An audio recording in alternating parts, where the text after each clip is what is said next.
Book bans. Two words that have had teachers, authors, parents, readers, and of course, librarians up in arms across the world. It just doesn't look very good across the nation right now, does it?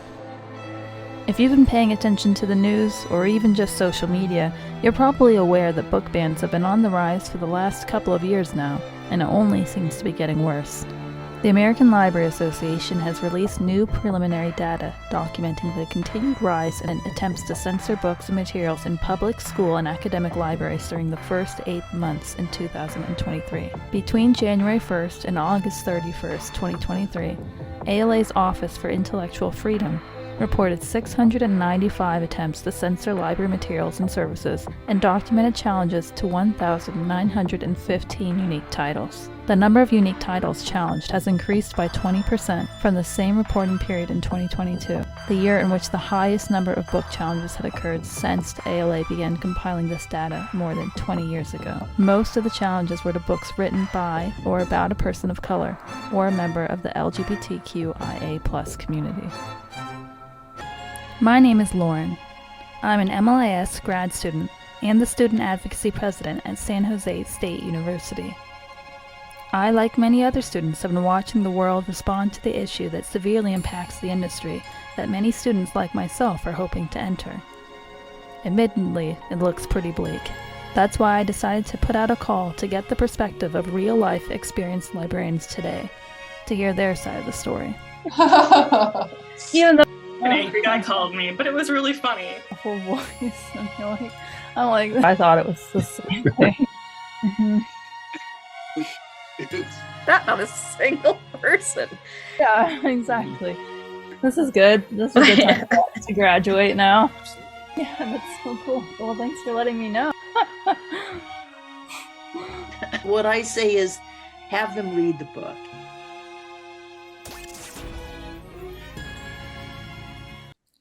This is part of our Battle of the Bands series.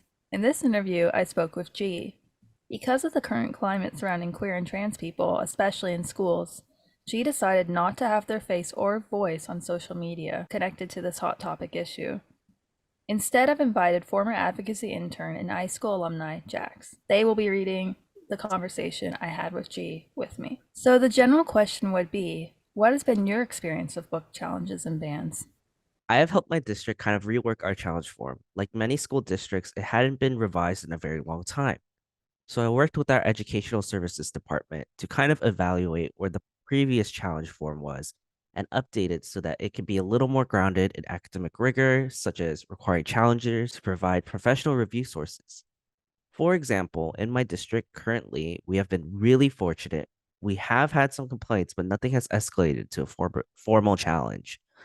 I've had adults on my campus question some of the materials that I've selected and complain about them.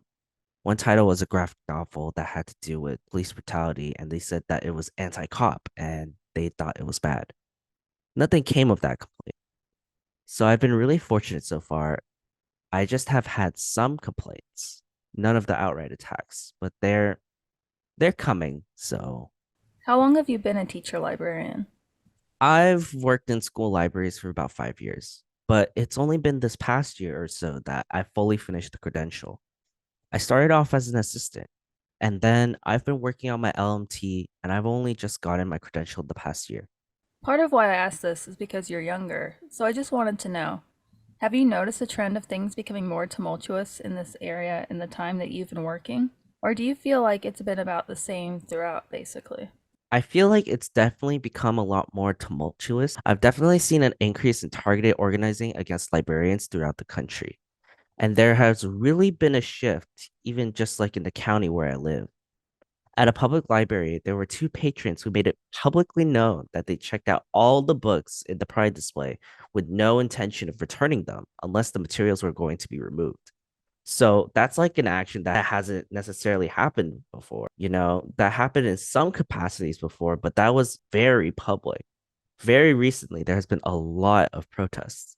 We've never done a drag queen story or anything in my school library, but in local public libraries, those have been getting a lot of backlash. I definitely feel like recently, within the past couple of years, there has been a huge increase in challenges and in more coordinated efforts to ban books, particularly books that have queer or trans characters and books that have non white characters that explicitly talk about race and racism. So you were saying that you were helping create some of the rules for your school library. What are some of the processes in place for if there is a book challenge or something like that? Or if somebody expresses an issue with the material, like what is the process there? In my district, there's a pretty extensive process. So, somebody has a complaint if they're part of our school community. All of our complaints are really supposed to be forwarded to our principal. Our policies don't even really want us to be the face of that interaction. So, for us, technically, all complaints are supposed to be forwarded to the principal, who then talks with the person who's complaining to see if it can be resolved there. For example, let's say that there's a parent who doesn't want one of their students checking out a certain book. They'll talk with the principal, see if it can be resolved by just not having that child check out that book, having something in their account, etc. If it can't be resolved at that level, then it goes up to the second tier. If they want to pursue a formal challenge, they'll have to fill out the challenge form. That's the form I was hoping to revise. And so they would have to read the entire work and fill out this form. They would have to cite passages. They would have to say why the book is inappropriate. They have to provide a professional review source, show what professional review sources are saying about the material, and see if there are any professional review sources that can back up their complaints against that material. And the key there is professional review source. Can't just be any random source that they found. And so they complete all the steps of this form. They submit the challenge form. If the form is fully completed, then it goes to a committee that is comprised of parents and a teacher from each of the grade bands in our district, like K, 2, 3, 4, 5, 6, 7, 8. A librarian, a principal, and then someone from our district office and education services. Then everybody has to read the book and then they deliberate. And then from there, they give a recommendation to the board who ultimately votes on whether or not this item should stay in our library's collections. This is one instance where bureaucracy is a friend because it really is an intensive process, as it should be. We go through, we make our selections based on academic rigor and standards. And so, if we're going to remove an item from the collection, it should also be based on academic rigor and standards of excellence and evaluation. So, that's a very long process. And so, typically, when people hear that that's the whole process that has to happen, then folks, at least in our district, have not ended up pursuing a formal challenge. I was also thinking on the other side of that about how books end up in a collection. I think that is equally of interest to parents.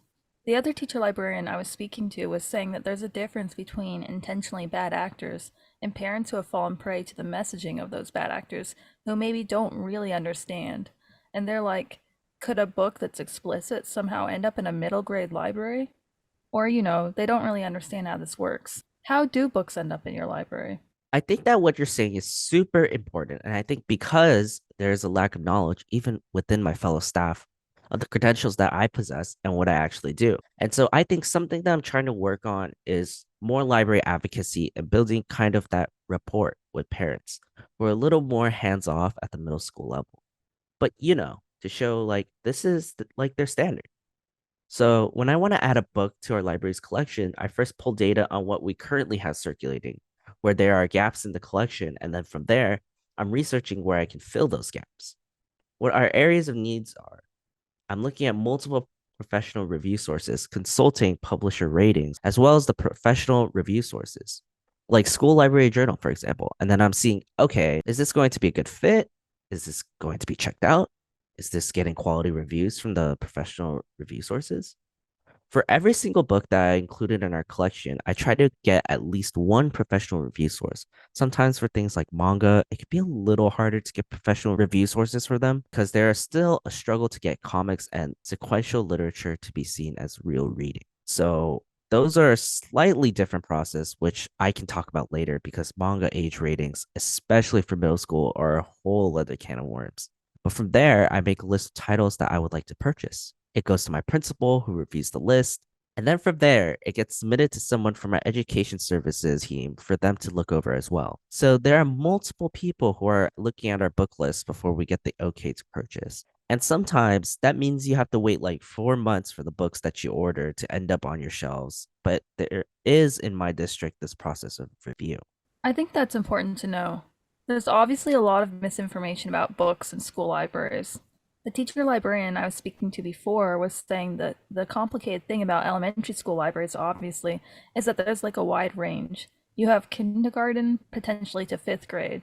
And so there will be reading levels that make sense for kindergartners versus fourth graders. But I imagine it's the same thing in middle school. There's a really big maturity gap at my school. We have anywhere from like 10 to 14-year-olds, which is a really wide range of maturity and content that a student is ready for. And that's not even considering the type of content that, well, I mean, we're a one-to-one district. They all have iPads. Whatever they're looking at with their iPad is probably way more explicit than what books in my library.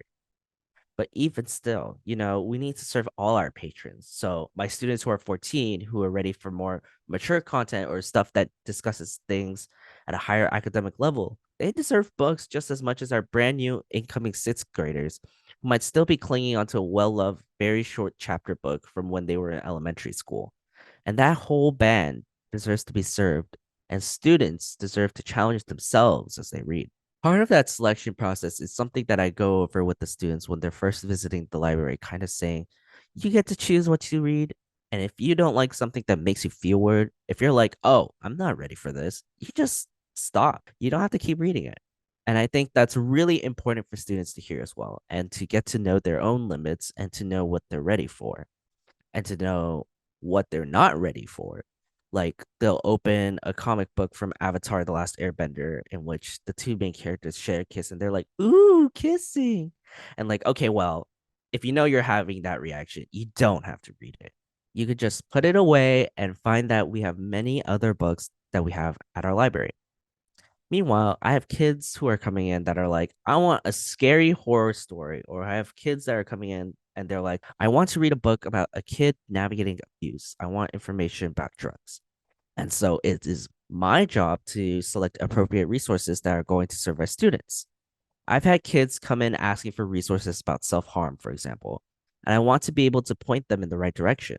And so, oftentimes, when I'll come in, for example, if they're asking about self harm, I will guide them to the resource and then I will also offer to walk them to the counseling department if they need or if there are any other resources that I could direct them to. And that has actually really helped a few students. I've had some students stick around after their class, and I've been able to guide them to the counseling department when they were initially hesitant. We are really fortunate in that we have 3 counselors and a school social worker at my school. So I work with the counseling team to kind of help guide students there if they need it. But I feel like having those materials is so important so that students can see that they're not alone and that they can have the resources to navigate these topics because that's what they're experiencing, whether or not adults think that they're old enough. They're already experiencing the world and they have rights as well. And as much as I can support them as their school librarian, I want to make a space where they feel like they're safe enough to get these questions answered, to get resources, and to broaden their horizons to build knowledge of the world. I know that parents can be very protective of the kinds of content that students read. But as you were suggesting earlier, intentionally or not, you can come across all kinds of content online, restricted and unrestricted. Even on apps where it's not supposed to be there, it can be there. I know it's a different world now than when I was a kid, but I can remember accidentally coming across stuff. And then that's like your first introduction to certain things that maybe it would have been better if you had just consumed content that was for your age, explaining to you things versus just unrestricted adult content. Yeah, it's definitely a very different era, especially with technology. And I understand where parents are coming from when they say that because it can be jarring to access information about things like sex or abuse or drugs. But part of what we spend so long in school to do is to select resources that are going to be relevant for this age group and what they can developmentally handle. And this is a space curated for this age group versus the internet, which, unless you seek out a space for young people, everybody's on the internet. I mean, our health and sexual education curriculum is tailored to that age group. We still have parents opt out, which is something that they can choose to do. Just as I'm not forcing any kid to read a book, I would like them to read books, but I want them to pick up the book. If parents are really, really concerned, like your kids don't have to read it. Although I feel like sometimes in library circles, people will say, well, if you don't want your kid to read the book, that's fine, but don't tell other people's kids, which is a statement. And at the same time, they're young people who have reading rights as well. And I think that it's hard if you have a student who is, queer, trans, and a homophobic family, reading a book like that has queer characters in it, that talks about gender and sexuality, that book can save their life. So I have mixed feelings about that phrase. You can control what your kid reads, but don't control what other kids read. Because I think it's a little more complicated than that, because I feel like young people have the right to read and access information. And that includes information related to identity. It's also true sometimes, especially as teenagers, that if you tell someone that they can't do something, they're probably going to want to do it. And maybe they'll want to do it even more now that you've said that they can't do it. Exactly, exactly. Like if it was just normalized, that it would become not as big of a thing. But if it becomes like the forbidden and the taboo, then it becomes a challenge. Yeah. And it's interesting. I think being out as a trans librarian has definitely been challenging, but has been really rewarding in that I get to have a lot of really powerful conversations with students who are sometimes meeting a trans person for the first time in their entire life. And there is really a powerful opportunity to build connections and correct misinformation and to take something that for them might be very taboo in their household and unfamiliar. They might have heard negative things and to just exist as a normal, regular part of their school day. I think that there's something really powerful in just being able to be a positive representation for students where they wouldn't have had it before. I would have assumed that today it would be so much easier to be a queer teenager. And I'm sure that differs based on a lot of different factors, but I would have just assumed, oh, it must be so much more freeing now than it was when I was a teenager. I know you're in a middle school environment and you're obviously in an instructor like position, but if you don't mind talking about it, what has been your experience seeing how they interact with these topics, or even you now, versus maybe what they would have been before? I know that also now the flip side of it is a lot more Moms for Liberty adjacent stuff. So I facilitate the GSA, or the Gay Straight Alliance, at our school with a couple of different other folks as well. And I feel like compared to when I was in middle school, they have a lot more access to information and representation. And I have students talking about things that I had no idea even existed when I was in middle school: identities, experiences. Granted, the state of publishing is still very white, very cishet, and very able bodied. But even still, there's so much more literature representation now than there was when I was in middle school. And even then, I have students who come into the library and they're like, I didn't know gay books existed. And so I think there's definitely a lot more visibility now. And sometimes that visibility means things are easier, but sometimes it means things are harder. I think that my district, we have some really strong policies to support our students who are transitioning, for example, but it really depends. I think on your district and on the general climate and what is tactily allowed by administrators, what tone is set. And I think I'm really fortunate in that my principal is very invested in creating a safer community and has even had conversations on my behalf with people who are adults, won't gender me correctly. So I think the tone really comes from top down, from administrators. What is going to be accepted, because that in turn will impact what teachers will allow in the classroom or what teachers gloss over or don't address in the classroom. That is coming from the top down, because if they're not addressing microaggressions and nothing is happening, that's letting you know that's the tone. If they're letting very loud voices that are against inclusion and belonging set the tone, that's the environment that's going to be at play. I feel like at my school site, while there's definitely still a lot of microaggressions and a lot of bullying, I think that they're definitely taking more steps to find concrete ways to respond and to then give teachers guidance for what they can do. Because I'll often encounter things with other teachers that are like, well, I don't know what to say when a kid says XYZ. When a student makes a microaggression, I don't know how to respond. So I feel like my admin is trying to give teachers guidance for what they can say. But I think it really depends on the school, what tone is being set, and the makeup of your school board as well.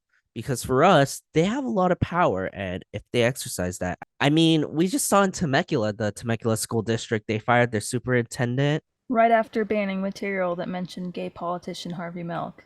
Right. This is not the district that I'm in, by the way. But your school board has a lot of power. At the same time, if the California legislature gets wind and steps in, because we are in a blue state, in some of this, stronger legislation is in place. If you choose to exercise that, then that's when the policy actually ends up having teeth and helping make it more inclusive. I can definitely see how students are hopefully mirroring what they're seeing.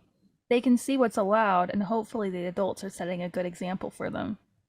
And that also helps me on the other side of it, like when you see or hear of students being not the greatest, Well, my belief is that they're just repeating acts or words that they've heard from the adults in their lives. And that sucks, but I don't think that they're inherently bigoted people, but they're in circles where those are the talking points and they're just repeating what they've heard. Yeah, exactly. I think we as librarians can occupy a really powerful position because we can talk about media literacy. We can explicitly instruct on identifying things like propaganda and providing that representation to kind of chip away. Because, yeah, you're right. These are very young people who are still forming their ideas about what the world is. And if they're in an environment where their one or only choice is to repeat those views, then that's what they're going to do because their brains are not fully developed yet. They're still figuring out how the world works. But as librarians, I think we are in a position to expand, to broaden, and challenge their worldviews, even in tiny ways like a small pride flag here, all of your displays being representative of the many types of ways to exist in the world, making sure your collection is balanced and ensuring that students who aren't white can see themselves in main characters. All of that stuff has such a powerful impact, whether or not a student vocalizes it.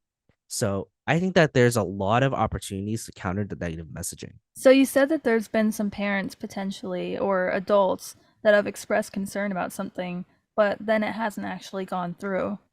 But have you had general support as well? I feel like generally parents are fairly hands off.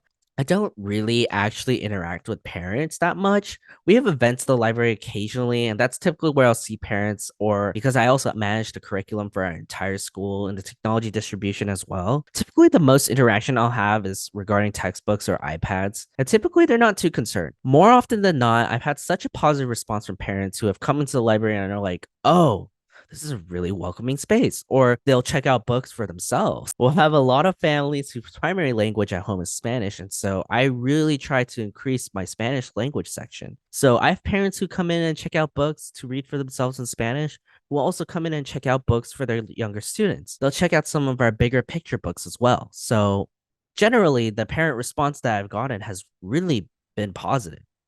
I've got a team of regular parent volunteers from interactions as well. So that's been really helpful.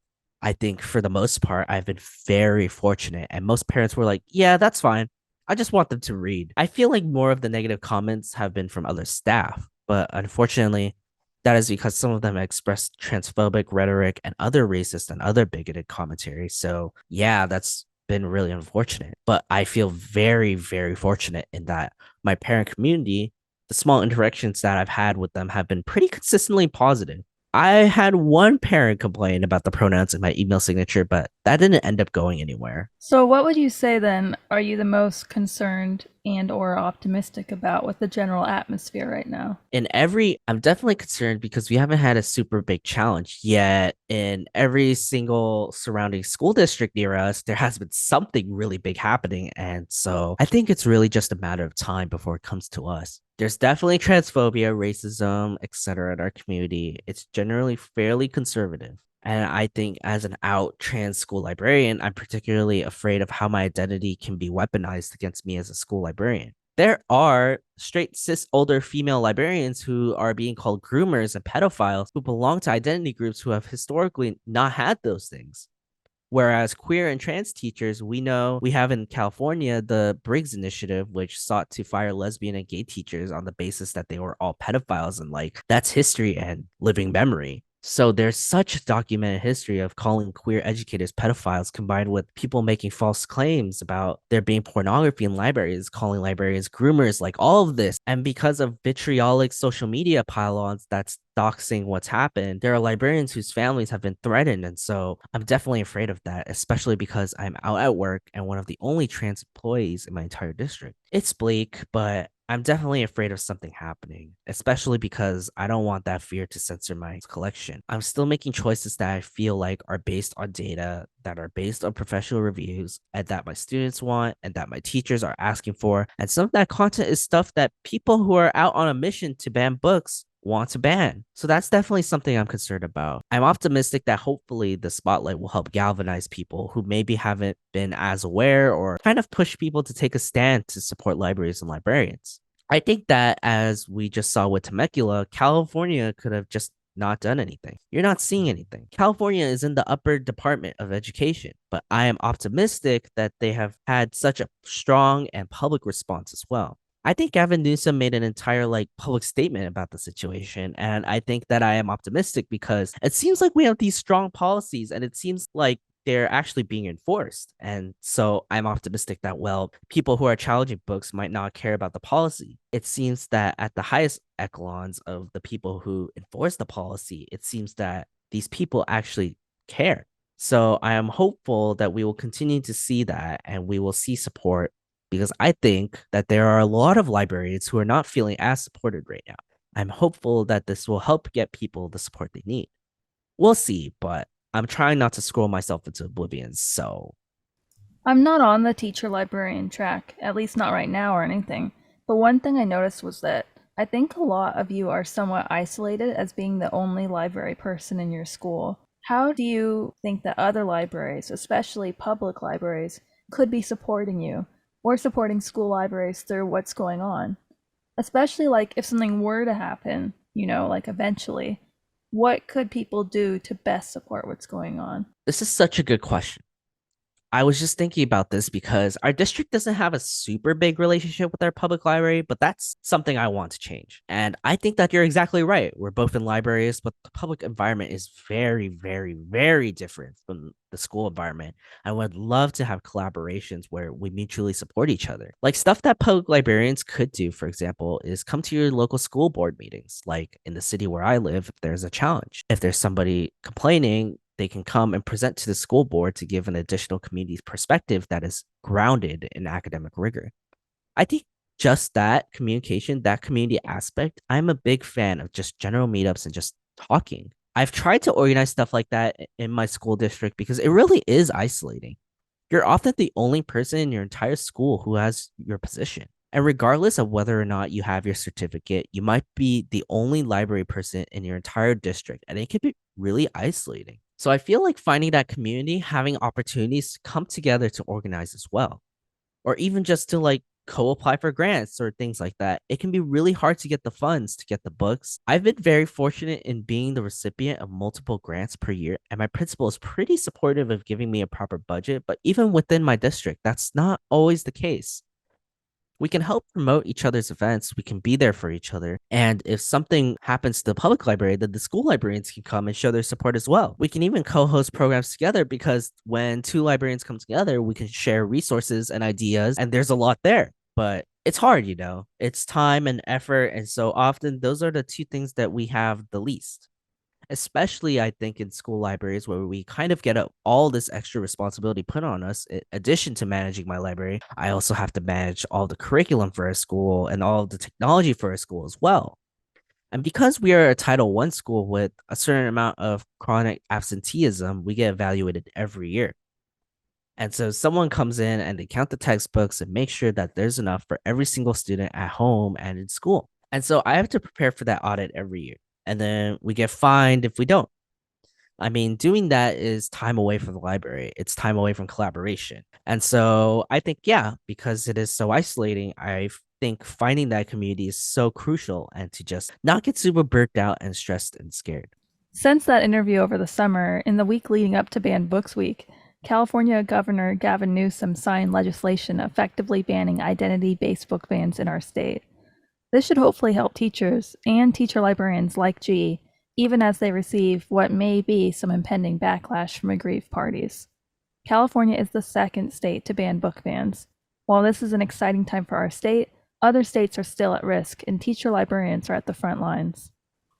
Thanks again, Jax, for taking part, and thanks again, G, for participating in this project with us. Yay. Yay.